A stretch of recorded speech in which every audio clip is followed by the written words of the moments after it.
16 ساڵ بەسەر ڕاگەیاندنی ڕێکخراوی قوتابیانی کوردستان تێپەڕ دەبێت کە کار و مەبەستی سەرەکی ئەم ڕێکخراوە خزمەتکردنی چوون و توێژی قوتابیانە لە سەرجەم شار و شارۆچکەکان.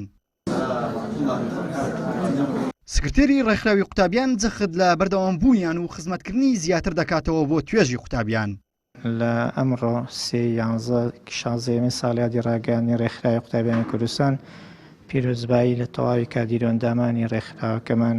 ئەکەنی وای سەرکەوتنیان بۆ خوازینەوە سڵاو و ڕێزیش بۆ هەموو ئەو برا و خوشکە بەڕێزانە ئەنێرین کە ساڵانێکی پێشوو لە کاری ڕێکخراوەیە کاریان کردو دیارەوەی ئێستا هەیە بەرهەموو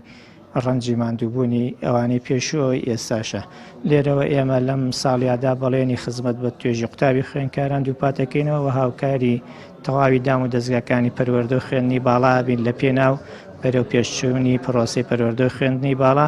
و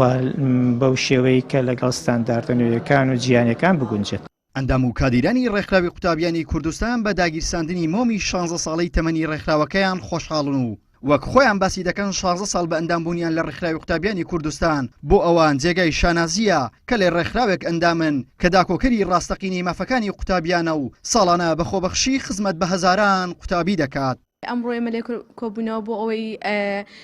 پیرۆزبایی خۆمان و ساڵیادی خۆمان بکەین وەکو ڕێکخراوی قوتابیانی کوردستان کە چەندەها ساڵە هەڵ و کۆششی خۆی داوە بۆ ئەوی هەماهەنگ بێ لەگەڵ قوتابیان و خوێندنگەکان و من هەر لە قۆناغی ناوەندیمەوە تاوەکو ئێستا کە گەشتومە بە زانکۆ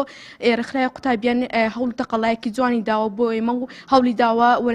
لە ڕێگەی سیمینار و پێشکەشکردنی خۆل و ڕێکخراوی قوتابیان جیا لە ڕێکخراوەکانی دیکە بۆ جیا دەکرێتەوە کە هەوڵ و خۆشی خۆی داوە بۆ کردارە جوانەکانی و بکردەوە جوانەکانی هەوڵی داوە ڕێگایەکی جوان و ڕێگەیەکی بێ خەوش و بێ خەڵتە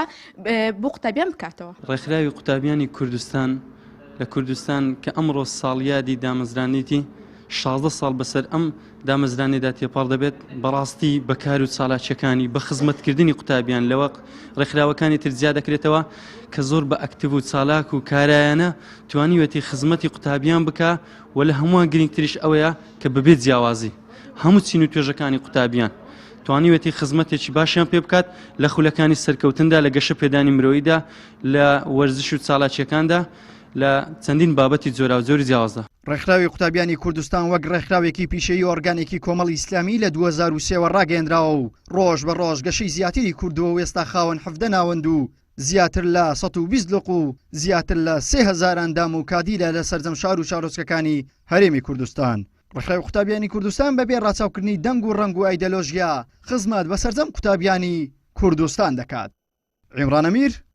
کەناڵی ئاسمانی پەیام هەولێر.